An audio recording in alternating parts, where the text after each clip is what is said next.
Hi అండి, నేను మీ Susheeleshwar. Welcome to fun study blogs. ఈరోజైతే మా అక్క వాళ్ళ బాబు కోసం 1.5 కేజీ 2 టైర్ కేక్ అయితే చాక్లెట్ ఫ్లేవర్లో చేస్తున్నాను. ప్రీవియస్ వీడియోస్లో టర్న్ టేబుల్ లేకుండా కేక్ని ఎలా రెడీ చేయాలో చెప్పాను కదా, ఇప్పుడైతే చూపిస్తున్నాను.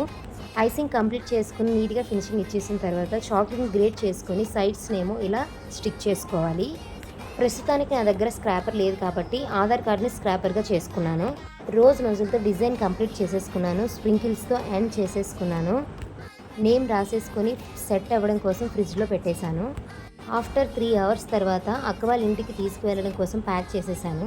సెలబ్రేషన్స్ అయితే చాలా బాగా అయ్యాయి. యాక్చువల్గా చెప్పాలంటే ఇది April 3 అయ్యింది వాడి బర్త్డే, బట్ పోస్ట్ చేయడానికి లేట్ అయిందనమాట. వాడైతే చాలా ఎక్సైట్మెంట్గా ఫీల్ అయ్యాడు కేక్ని చూసినంతసేపు కూడా. కేక్ టేస్ట్ అయితే చాలా బాగుందని చెప్పారు. కేక్ డిజైన్ ఎలా ఉందో చెప్పడం మర్చిపోవద్దు. See you for next vlog. Bye bye.